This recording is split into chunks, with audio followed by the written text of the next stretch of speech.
தமிழகம் முழுவதும் இன்றைய தினம் ஆர்ப்பாட்டம் நடத்த வேண்டும் என்று தமிழ்நாடு காங்கிரஸ் கமிட்டி தலைவர் அருமையண்ணன் செல்வ பெருந்தலை அவர்கள் ஆணைக்கு கலந்து கொண்ட மாநில நிர்வாகிகள், மாவட்ட நிர்வாகிகளை குறுகிய காலத்தில் அனுமதி வழங்கிய காவல்துறை அதிகாரிகளுக்கு மனமார்ந்த நன்றியை தெரிவித்துக் கொள்கிறோம். இன்றைய தினம் பாராளுமன்றத்திலே தலைவர் ராகுல் காந்தி அவர்கள் எப்படி ஏற்படுத்தி பாஜக கைது செய்து கொண்டிருக்கிறார்கள். கூடிய விரைவிலே அவருக்கு ஆதரவு தெரிவிக்கின்ற 2 தலைவர்கள் இந்த ஆர்ப்பாட்டத்திலே நன்றி வணக்கம். அமித்ஷாவை கண்டிக்கிறோம்,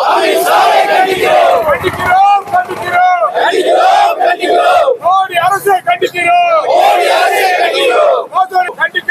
கண்டிக்கிறோம், கண்டிக்கிறோம், அமித்ஷாவை கண்டிக்கிறோம், அம்பேத்கரை அவமதித்த அமித்ஷாவை கண்டிக்கிறோம், மணிப்புகள் அமித்ஷாவே, அமித்ஷாவே, மணிப்புகள்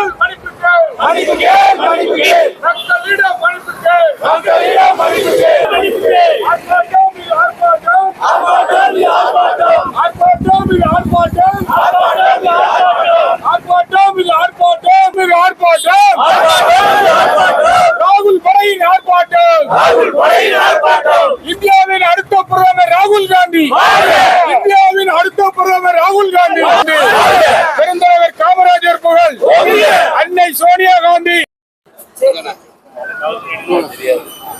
பாராளுமன்றத்தை முடக்க வேண்டும். அதானி அம்பானி ஊழல்களை அம்பலப்படுத்திய தலைவர் ராகுல் காந்தி அவருடைய பேச்சுரிமையை பறிக்கும் வகையிலே உள்துறை அமைச்சர் அமித்ஷா அவர்கள் சம்பந்தமில்லாமல் இந்திய அரசியலமைப்பு சட்டத்தை இயற்றிய பாபா சாஹேப் டாக்டர் அம்பேத்கர் அவர்களை அவமதிப்பு செய்ததை கண்டித்து இன்று தமிழகம் முழுவதும் ஆர்ப்பாட்டம் செய்ய வேண்டும் என்று தமிழ்நாடு காங்கிரஸ் கமிட்டி தலைவர் ஆணைக்கு இணங்க அதன் ஒரு பகுதியாக திருநெல்வேலி மாநகர் மாவட்ட காங்கிரஸ் கமிட்டி சார்பில் இந்த ஆர்ப்பாட்டம் நடைபெற்றுக் கொண்டிருக்கிறது. தொடர்ந்து உள்துறை அமைச்சர் அமித்ஷா அவர்கள் மன்னிப்பு கேட்க வேண்டும் என்று எங்களுடைய காங்கிரஸ் பெரும் தலைவர்கள் கூறியிருக்கிறார்கள்.